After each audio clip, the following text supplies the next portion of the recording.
You are the bell within a bell that tolls to tell life's essence, and without a sound, over any distance, breaks the spell of silence.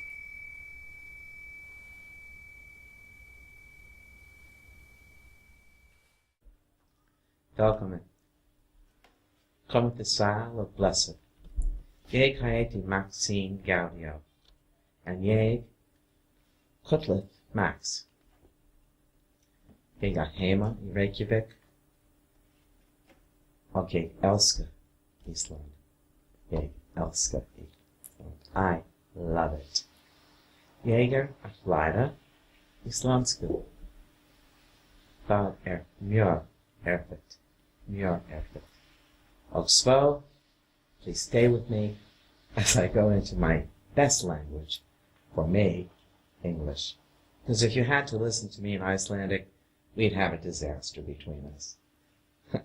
I want to let you know that this show is basically based on my book, which many of you may know, Journey to the Center of the Self. You may have come to one or more of my lectures. I may have signed your book, and it was a thrill, I can tell you, to do so. But I want to show you your country and you as people through my eyes, and Utlandinger. Okay, I'm an outsider a little bit, but I feel Icelandic. And the truth of it is that you were born here. You had that good fortune. But I chose to come here. So I have a great love for it. And perhaps you'll learn through me, and through my eyes, you'll get the idea of the uniqueness and the greatness of Iceland and learn a little bit more about yourselves. I'm hoping. Many of you will think, oh, she's doing this in English, and I have to follow carefully. You may.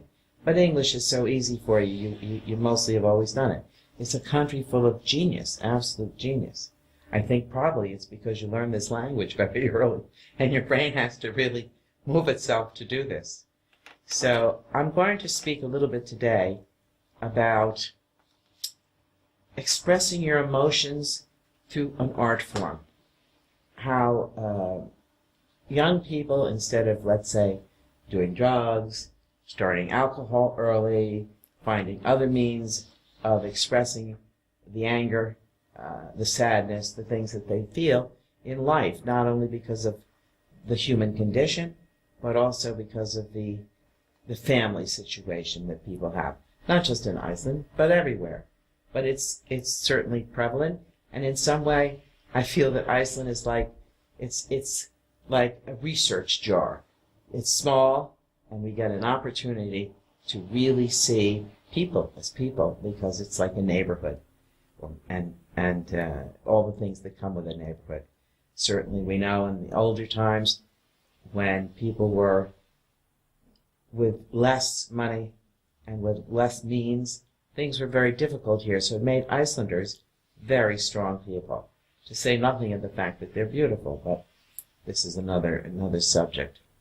Today I'm going to speak with a wonderful young man. He's 17, he's an actor, he's been acting since he was 6, and he's going to discuss with you why he chose acting, how he chose acting, and why acting is an outlet for young people, not just older people. Certainly when they get older and they do it, it's the same outlet. It's something that we carry with us, not just he, not just me, but all of us, because we start our life in a certain way. We carry with us in our muscle memory, we carry it in our cells. I am by profession an epigenetic therapist.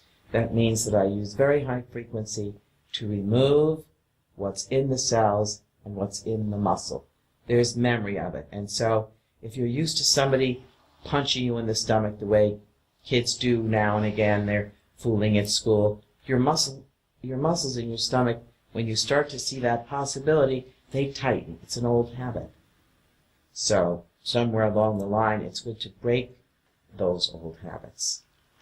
They're just natural responses, of course.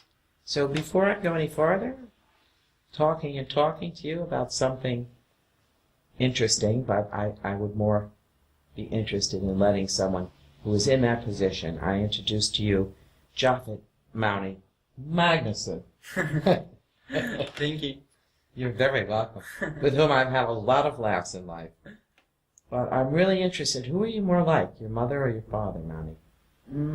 I'm more like my mother, I think, because when I was young, my father was always working a lot, so he was not a lot home. What was your father doing? He was working in a bank in Iceland. So he was gone, and then he became a singer, did he? Yeah, he was also a singer. He was in a band called Fair, and Okay. now he's also singing just alone. Good, but he's good. He's got a great voice. So he was not exactly emotionally available to you? You went more to your mother with those things? Yeah, I was more with my mother. And still, because my father lives now not in Iceland, so it's difficult to go and meet him. But I talk to him every day, and yeah. This is good. But when you were younger, there was some amount of chaos and disruption in the family? Yeah. So you would say your mother and father... My mother and father divorced when I was 12 years old. And what happened prior to that with you? What do you mean? Like, I mean, was there argument? Were you in the middle of things? Were you nervous? What was the condition in your home? yeah, it was hard between them, so I was always just with my mom. Yes. Almost at the time. And sometimes I went with her in the theater when she was working. And one time when I went in the theater, I was just walking around the theater when she was makeup some people. And then the director came and just said, "Hey, come on the stage." Okay. And I said, What? Okay. And I went on the stage with the director, and my mom was trying to find me all over the theater. And then she found me on the stage, and she said, "What are you doing here? You may not be here." And then the director said, "Yes, he's going to be in the play. He's going to be here." And she said, "Oh, do you want it, Moni?" And I said, Yeah, I want it." And she said, "Okay, fine with me then." How did you know you wanted it? I always wanted it since I was just younger than 6 years old, because I was just always acting with my grandmother. We was always doing a play together at her home. And yeah, and then I just started there in the theater. So you became more serious. You still, I mean, when I knew you, you began to know you were still playing in the theater, yes? Yeah, I'm still playing now in the theater. And what do you think acting has done for you in terms of releasing emotions? In like all the emotional that I use, because like when my mother and father divorced, it was so much emotional that I had then, and I knew how to use them on the stage then. You had different characters. Yeah. And like when I go on the stage, I'm not like myself. I'm the character then, and I'm using all the emotionals. Do you smoke? No. Do you use drugs? No. You wouldn't tell me anyway. Do you drink? No, I don't do it. Why? I don't need it. I have acting, and that's all I need. Exactly. I couldn't agree with you more. And when you're acting, what do you feel? I feel really good. Great. Do you feel yourself, or do you feel you're in the zone? I'm not myself when I'm acting. I'm another person, the character then I'm acting there. Where do you think that comes from? Do you have any idea? No, just for myself, I think. Or I don't know. This is good. I mean, you're very good at it, so. What would you, I think you at one time you were teaching other kids, yes? Yeah. You were doing that recently? Yeah. 2 years? Yeah. 2 years. Tell me about it. I've been teaching there, for 2 years. And many kids are there. And you learn so much from them. And I learn from them also. How to use the emotionals and how to use the body. And everything like that. So you're feeling a lot. Yeah. So you're in touch with what you feel. Do you help these young people to feel what they are going through as well? Yeah, I think so. I mean, when I when you teach them all the emotionals that they are shy to, when they are home and they don't wanna do what they wanna do, and then they go in the theater, and then you can just do what you wanna do. You can be angry, you can be sad, you can be happy, you can, Do they get onto that pretty quickly? It takes sometimes, but for some kids, it's just like that. It's fantastic to be able to express, because basically other kids at your age would be using something in order to kill the pain. Yeah. You're acting to kill the pain in some sense. And I would ask you then, do you feel that in doing this acting, are you releasing those old things? Yeah. Have you gotten over the angers and the traumas? Yeah, I think so, because I put all the emotionals that I had then all out when I was acting some character and like that. Great. But if I hadn't do that, I think I would be still being sad and like that. I think so. So it helped a lot. Yeah. Tell me more. Tell me more. Tell me more. What do you want to know? Everything. And you want to know one story about one boy in Yeah, the theater? I'd like to hear that. Yeah. There was some people who don't like to act, and they are just learning it because their parents say, "No, I want you to be an actor," but they want to play football or handball, what they want to do. And there was one boy that I was teaching, and he always came and just was all over the place and doing what he wanted to do. And then I just talked to him and say, "Do you want to be here?" And he said, "No, I don't want it." And then I say, "Why are you here then?" And he said, "Just because my mom and dad told me to be here." And then I say, "Okay, what do you want to do?" "I want to play football." And then I say, "Why don't you do it then?" "Because my mom and dad want me to be here." And then me and the other teacher talked to the parents and told that he didn't want to be here. And then he said, yeah, he's going to be here. We want him to be an actor. And we said, "Oh, okay." And then he did the play, and he was just all over, and it was not so good for the other kids, but he's not there. I think he's now playing football. Yes, but I would imagine, I don't know if you would agree with me, but the football also would be a means of releasing. Because he's getting to kick and yell. Yeah. So he's having also his own form then of release, yes? Yeah. Yes. Exactly. So what are you going to do from here? I'm going to learn acting. I want to go to London, I think. Mm-hmm. But first I have to finish the college here in Iceland. I'd like to go to London and study too. I think it would be great. We could do Shakespeare together. This would be good. I'm a little too old to play Juliet, but it would be like a new age thing. I think so. So altogether, how do you feel your life is now? You're more independent now. You're living on your own? Yeah. I live on my own now, but I'm always still with my mother and father. But I live on my own with my own car. This is the best. That's good. It's a lot you're on You your can own. go I know. When you got your car, you must have felt real freedom. Yeah. You didn't have to tell anybody where you were anymore. No. Exactly. Just do what you want to do. How do you feel about that? Very good. Yeah, I bet you do. But you work hard in between. Yeah. So you're perfect for an actor. Most actors have to work like that. Yeah. You're cooking as well, no? Yeah. I'm cooking also. Well, that's my hobby. I like to cook. Tell me about that. What do you feel when you cook? I feel very good. I start cook when I was like 6-year-old. Really? Then I start to bake like cakes and something like that. And then I go into cooking because my father and mom was maybe always out having a meeting or working or something. Then I just cooked for myself, and when they came home I had a food and baked cake or something.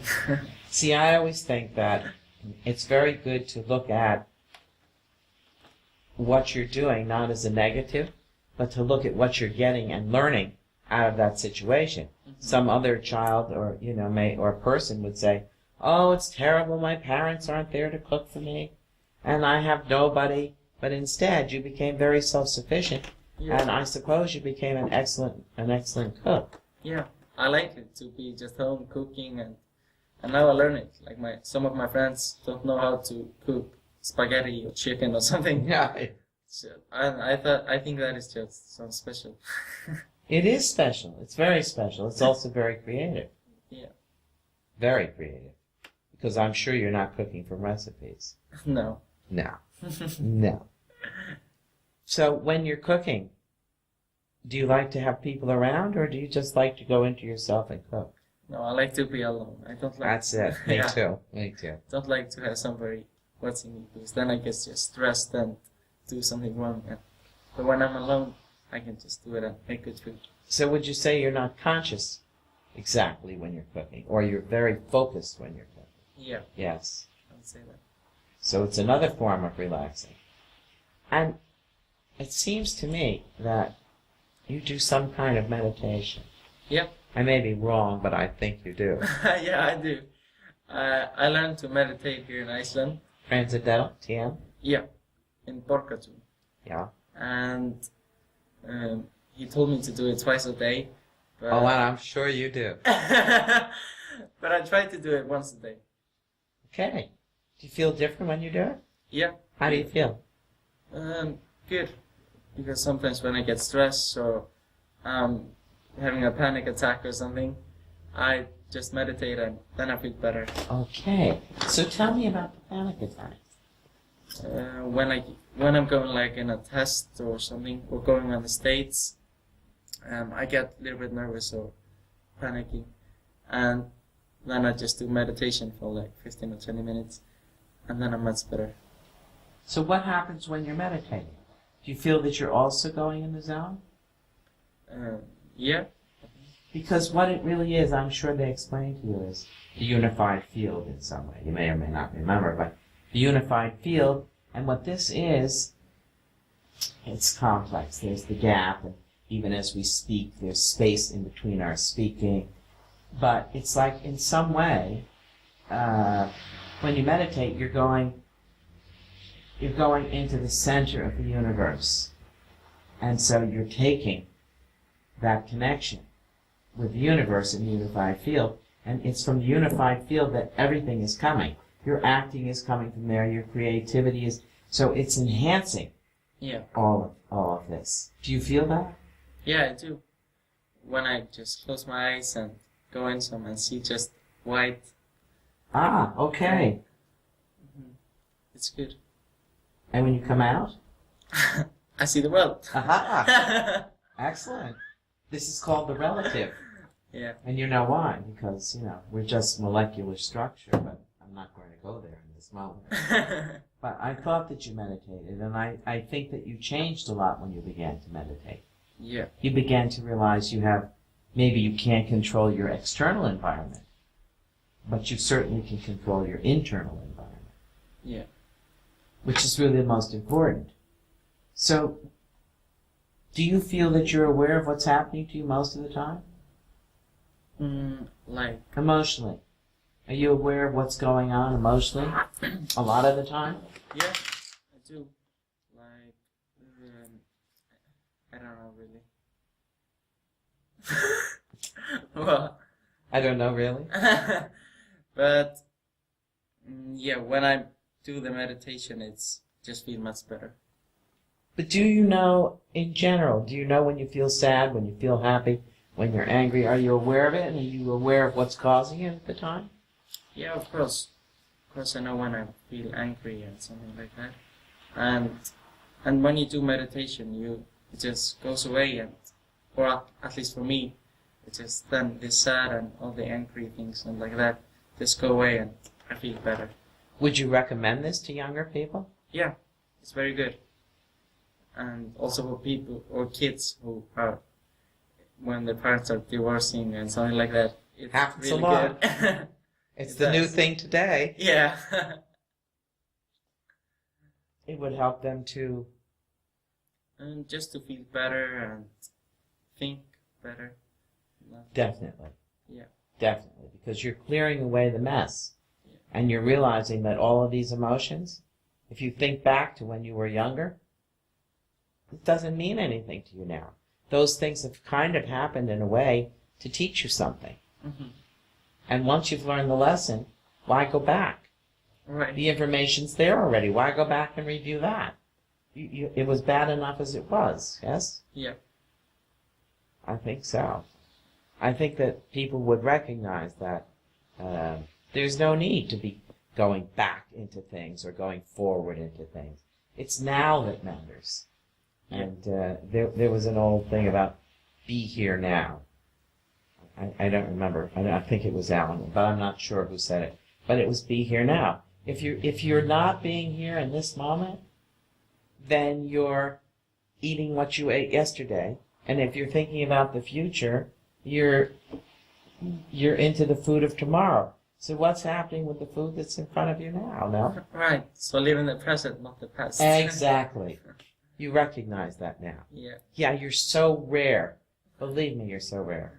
The more you can tell that to people, the better it is. Even adults, tell them anyway. Even if they think you're a pest, it's worth it to spread that information. Be here now. Be right in the present and enjoy everything that's in the present and be aware.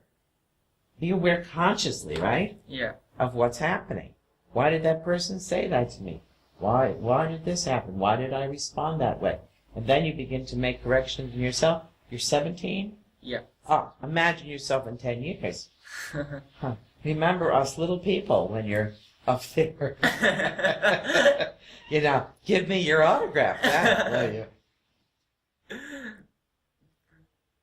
This has been very good. I've enjoyed absolutely every moment with you. I mean, it's a little bit unfair because I know you for a while. I know you when you were young. But this is part of the reason that I wanted to interview you today. Because I've known you and because I've seen you change. I've seen you go from not wanting to speak English at all and saying, Mama, I'm hungry, I'm hungry, I'm hungry, to a man, a young man, a very fine young man. And it's been wonderful to watch the transition. I went from here to here. Because you grew so fast and you grew internally as fast. So, I'm sure you'll be very, very successful, to say the least. How do you feel about that? I feel great. And I hope I will be an actor. No, you'll be an actor. I know I'll be an actor, but I mean a big actor. I said it in, I believe, the last show. What the mind conceives and believes, it achieves. So if you believe it, you'll make it happen. I've watched you make things happen. Yeah. I've watched you make things happen with other people. Yes. Yes. It's good. You have anything else you'd like to tell me? A lot. I have a lot, but it takes a lot of time. Go ahead, start. Give me a little of something. What do you want to know, Everything.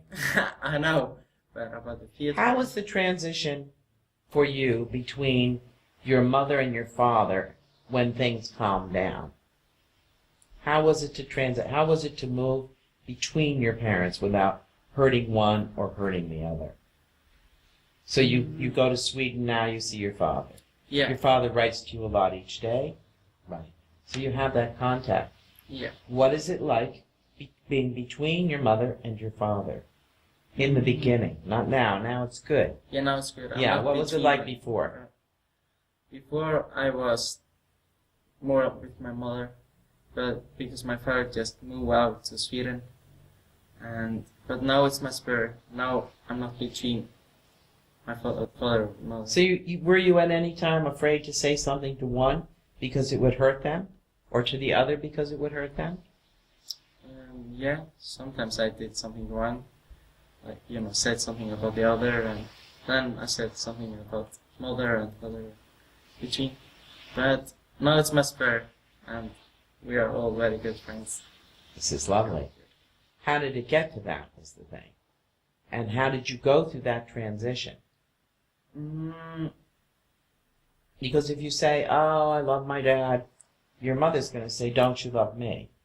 Right? Yeah, but I love them both. Right. That's the important thing.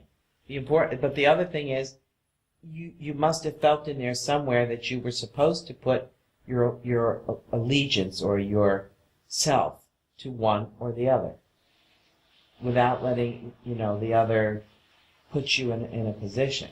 Yeah. You can't say my father's right, Mom, or my mother's right, Dad, Yeah. right?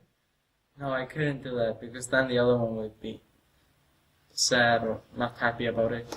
But I don't really remember when when they got friends and it all got better.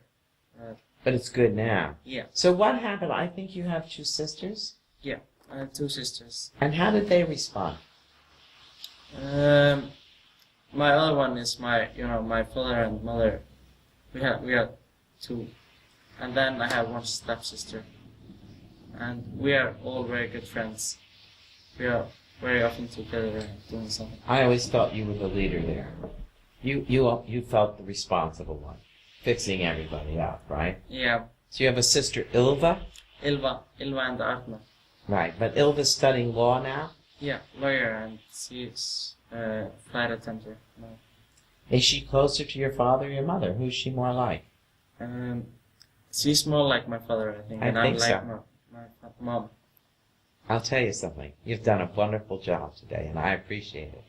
It's been just a big pleasure interviewing you. It's great to be with you here. Yeah, well, it's different scene, right? Yeah. Whether it's there or it's here, we always have the same thing. I would like to thank you for being with us. I hope you'll be with us all the time. Okay, you don't have to give up your whole life, but you have to give up that half an hour once a week and come back and see what's going on. As I've really enjoyed it, and I've really enjoyed all the questions, and I've enjoyed everything. But then I'm a big enjoyer. I want to say to you that if you would like to reach me, you would like to give me your opinion, if you'd like to yell at me and tell me how great I am, you would like to do any of those things, you're more than welcome to come to www.maxinegaudio, and this is me, or you can see me on Facebook on the rare occasions. Now you can see me always on Facebook. I just went on Facebook. It's a whole new experience for me. It's like everybody floods in. It's like the best rumor place there can be is right there on Facebook. So come and see me. Okay. Schaumst. Nice to be here.